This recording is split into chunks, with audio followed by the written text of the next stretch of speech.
আজকে আমি রান্না করবো ছোলার ডাল দিয়ে আর আলু দিয়ে। তাই আগে আমি ডাল কটা সিদ্ধ করে নেবো, এর মধ্যে আর দিয়ে দেবো লবণ। লবণ দিয়ে আমি ডালটা ভালো করে প্রেসারে সিটি মেরে নেবো। ডালটা কিন্তু কয়েকটা সিটি মেরে আমি নামিয়ে রেখেছি। এবার আমি কড়াইয়ে দিয়ে দেবো তেল।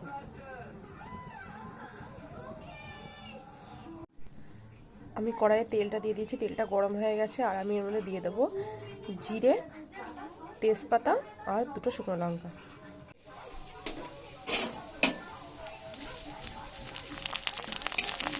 এবার এগুলো আলুকে দিয়েছি, আলুগুলো দিয়ে দিচ্ছি।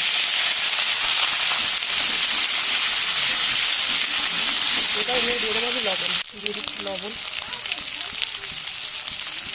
দিয়ে দিচ্ছি হলুদ,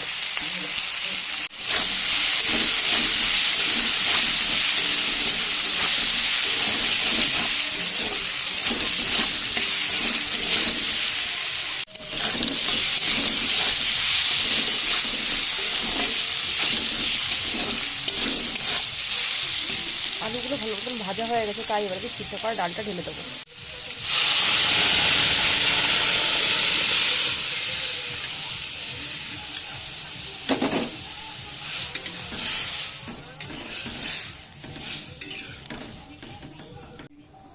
আর আমি দিয়ে দেবো খানিকটা চিনি এর মধ্যে।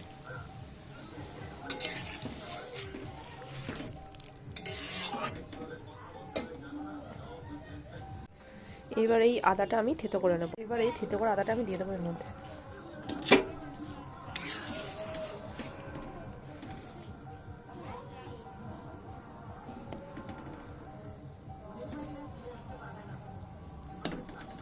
আমার আলুটা এখন সিদ্ধ হয়নি, তাই আমি একটু এটাকে ঢেকে দেবো।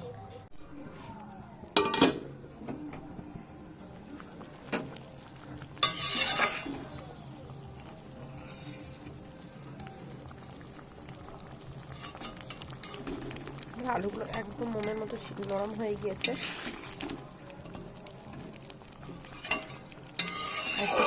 একটুখানি ভালোভাবে ফুটে আমি নামিয়ে নেবো।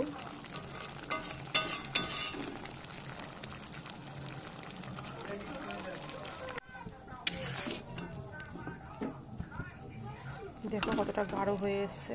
এবার আমি এটাকে নামিয়ে নেবো।